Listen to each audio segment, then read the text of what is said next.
Olá e bem-vindos. Eu quero começar hoje lendo uma dedicatória que, para mim, resume tudo.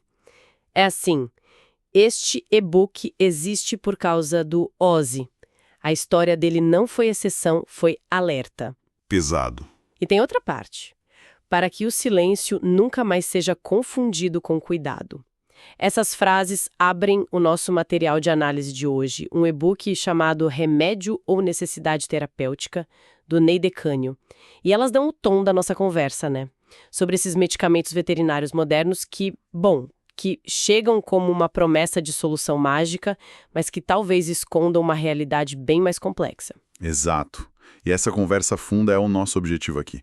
É importante dizer, a ideia não é para assustar ninguém, muito menos para, atacar os veterinários. A proposta do material é bem diferente. É mais sobre informação, né? Isso, é pegar a informação que já é pública, tipo bulas, alertas de agências como o FDA americano, a EMA da Europa, artigos científicos, e colocar na mão de quem mais importa, o tutor. A ideia é dar ferramenta para que a pessoa possa participar da decisão e não só aceitar, sabe? Porque a responsabilidade, no fim, é compartilhada. E vale o aviso que o próprio autor dá no material, né? Sempre. Isso aqui é para informar, para ajudar a fazer as perguntas certas na consulta. Não substitui de jeito nenhum a orientação do médico veterinário que acompanha o animal. Perfeito. E o foco hoje são 3 nomes que, olha, muita gente já deve ter ouvido falar. De um lado, Librela e Zenrelia, para dor de osteoartrite e dermatite atópica.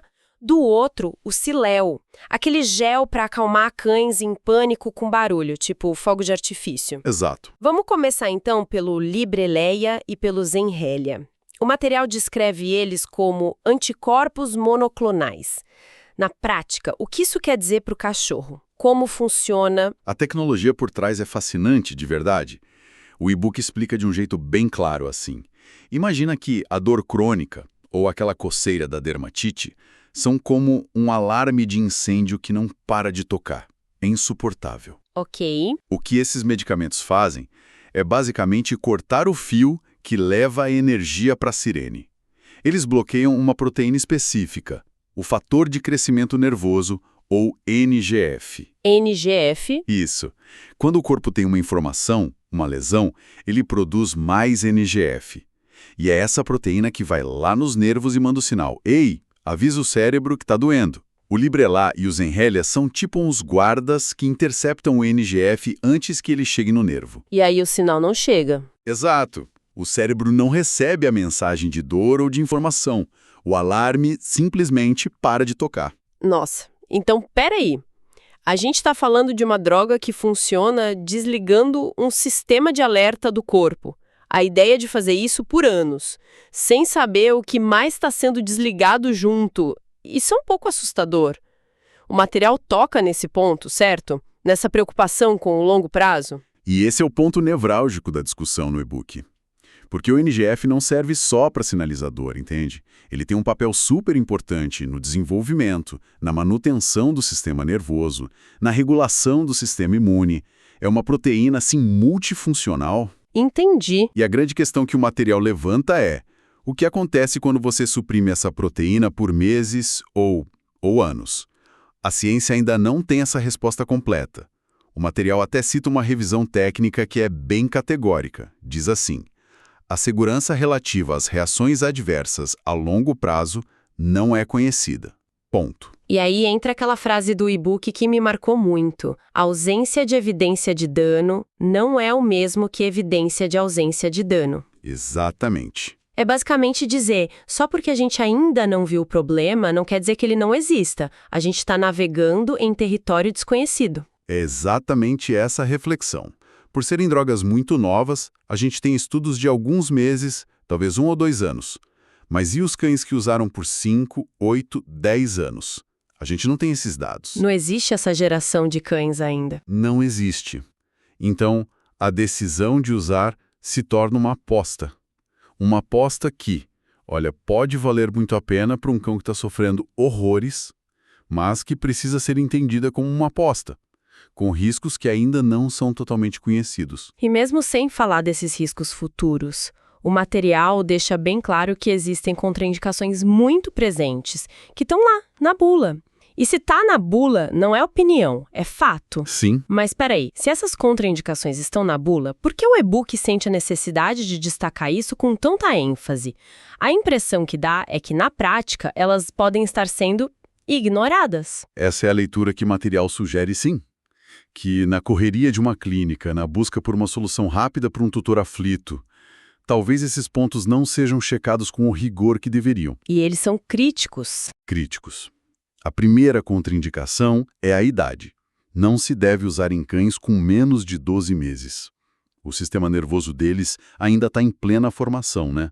Bloquear o NGF nessa fase é um risco que a própria fabricante não recomenda. A segunda é óbvia, mas precisa ser dita. Hipersensibilidade. Alergia. Isso. Se o animal já teve alguma reação alérgica a algo parecido, é um sinal vermelho. E tem mais. O e-book menciona um alerta do FDA para os veterinários sobre eventos adversos neurológicos e renais, que foram relatados depois que o remédio já estava no mercado. Ou seja, a vigilância precisa ser constante. E para tentar organizar essa vigilância, o material propõe uma espécie de protocolo, um cronograma de monitoramento. Não é só aplicar e ver no que dá. Como seria esse acompanhamento ideal, segundo a fonte? É uma proposta bem estruturada, sim.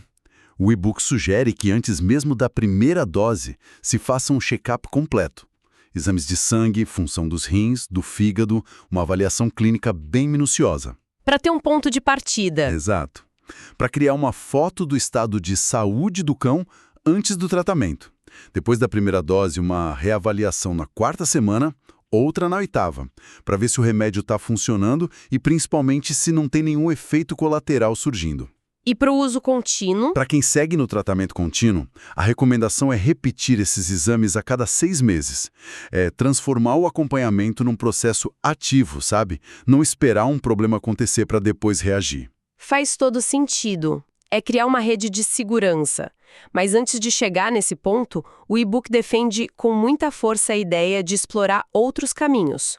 Quais são as alternativas que ele coloca na mesa para um cão com dor de osteoartrite, por exemplo? Ele defende uma abordagem que a gente chama de multimodal. Várias frentes. Isso, atacar o problema por vários ângulos ao mesmo tempo. E as opções são muitas. Os bons e velhos anti-inflamatórios, que têm décadas de estudo, riscos conhecidos, fisioterapia, para fortalecer a musculatura e proteger as articulações, controle de peso, que talvez seja a coisa mais importante e mais negligenciada de todas. Com certeza. Suplementos como condroitina, glucosamina, acupuntura, laser terapia. A lista é grande. E o mais interessante é a análise de custo-benefício que o material faz. E não é só sobre dinheiro, né? Sobre risco-benefício também. Exatamente. O argumento do e-book é que se você combinar, por exemplo, um anti-inflamatório com sessões de fisioterapia e um programa sério de perda de peso, você pode chegar a uma melhora de 80% a 90% na qualidade de vida do cão. Um resultado muito parecido com o que o Librela promete. Muito parecido. A diferença é que você está fazendo isso com métodos que têm riscos conhecidos e, em geral, menores, e que, de quebra, melhoram a saúde geral do animal. E, segundo a estimativa do autor, o custo anual desse combo pode ser até 80% menor, né? É algo para se pensar, né? Essa questão do risco sistêmico é um gancho perfeito para o segundo medicamento da nossa lista, o cílio. Porque se com o Librela a preocupação é com o não sabido a longo prazo, com o cílio o e-book argumenta que o risco é imediato, é conhecido e está escrito em letras garrafais na bula. Certo? Perfeitamente colocado. O cílio é um gel de dexmedetomidina que se aplica na gengiva do cão para acalmar em situações de pânico de barulho. O capítulo no e-book tem um título forte: O risco cardíaco da calma. Uau! Ativo potente que age no sistema nervoso central. O ponto-chave é que ele não tem um alvo preciso. A fonte diz, e eu cito, ele não age só no medo, age no organismo todo. E o principal impacto é no sistema cardiovascular. Ele derruba a frequência cardíaca e a pressão arterial. Ah, então não é um calmante pro cérebro, é um calmante pro corpo inteiro. E aí, para um cão que já tem alguma fragilidade, isso vira um problema gigantesco. Exato. E isso levanta uma questão crucial sobre a triagem. A bula, citada no e-book, é explícita. não administrar a cães com insuficiência cardiovascular grave, e estende essa contraindicação para cães com outras doenças sérias, renais ou hepáticas. Faz sentido. Pensa comigo. A dexmedetomidina causa bradicardia, o coração bate mais devagar, e hipotensão, a pressão cai. Um cão jovem e saudável geralmente compensa isso bem. Agora, pega um cão idoso, que talvez tenha um sopro no coração que nunca foi diagnosticado. Um cão como o Ozzy, talvez. Para ele, essa queda brusca na pressão e nos batimentos pode ser o gatilho para uma descompensação. Uma crise grave. Pode ser fatal. E a gente está falando de uma aplicação que muitas vezes é feita em casa pelo tutor, num momento de estresse, com fogos explodindo lá fora. A chance de algo dar errado parece bem grande. Sim. Mas o e-book vai além do risco agudo. Ele fala sobre o uso repetido. O que acontece se alguém começa a usar cileio para qualquer sinal de agitação do cão? Aí a gente entra em outro território perigoso. O material cita 2 problemas: dependência e efeito rebote. O uso contínuo pode fazer com que o organismo do cão se acostume com a substância, sabe? Criando uma dependência física. E o efeito rebote? O rebote é ainda mais preocupante. Se o uso é interrompido de repente, o corpo pode reagir de forma exagerada, com pico de taquicardia e hipertensão. Ou seja, o coração dispara e a pressão sobe perigosamente. A mensagem do e-book é cristalina. Cileio é para eventos pontuais, agudos. Não é um tratamento para ansiedade crônica, não é um sossegante para o dia a dia. E, assim como no outro caso, a fonte insiste nas alternativas. Para um problema como o medo de fogos, que é comportamental, a solução deveria ser comportamental também, imagino. Exatamente. A medicação aqui, na melhor das hipóteses, é uma muleta. Ela mascara o sintoma, não trata a causa, né?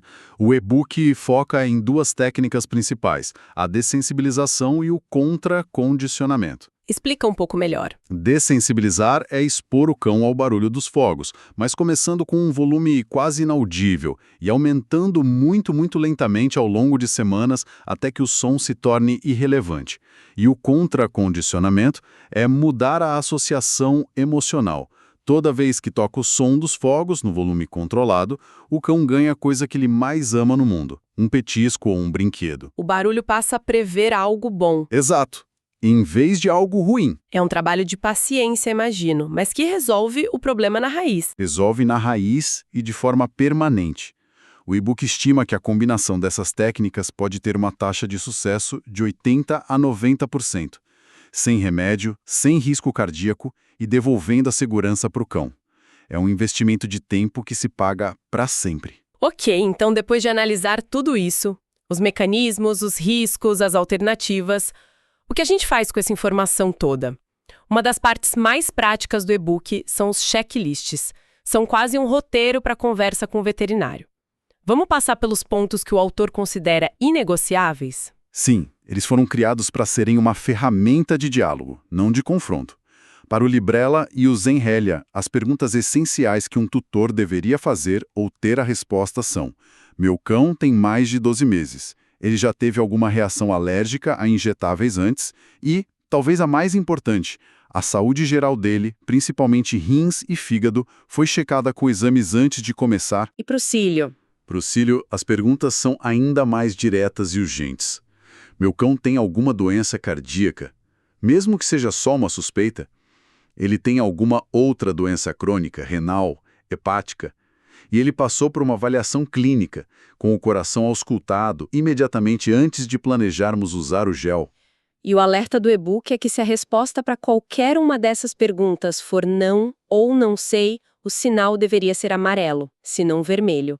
É um convite para pausar e investigar mais a fundo. Exatamente. É dizer, doutor, vamos entender isso melhor antes de prosseguir. Não é desconfiança, é prudência. É o que o autor do e-book talvez gostaria que tivessem feito pelo Ozzy. No final das contas, qual é a grande mensagem? O guia que o material propõe para que essa decisão seja feita de forma mais segura e consciente em parceria. Se a gente conectar todos os pontos, a conclusão do e-book é um chamado para uma mudança de cultura na relação entre tutor e veterinário. Uma cultura baseada em transparência, em responsabilidade dividida. E como seriam os passos desse guia? Basicamente, 4. Primeiro, explorar as alternativas primeiro. Medicamentos potentes, com riscos desconhecidos, deveriam ser a segunda, não a primeira opção. Segundo, questionar sobre o longo prazo. É ter a coragem de perguntar o que a gente ainda não sabe sobre esse remédio. Ok. Terceiro, exigir a verificação das contraindicações. Os exames de triagem não podem ser um extra, eles são parte do protocolo de segurança. E quarto, combinar um plano de monitoramento. Ok, vamos usar.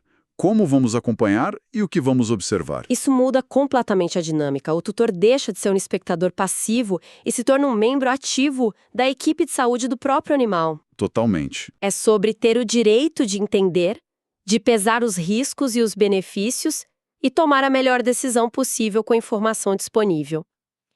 É impossível não voltar para aquela dedicatória pelo Ozzy, pelo seu cão. Sem dúvida. E essa discussão toda nos deixa com uma reflexão, que é a alma do material, eu acho. A fonte nos incentiva a sempre perguntar por quê e o que mais.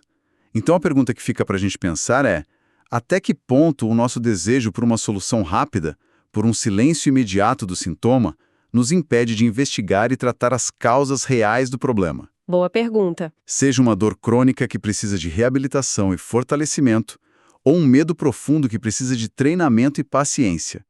E a provocação final é: o silêncio do sintoma é sempre a mesma coisa que o bem-estar do paciente?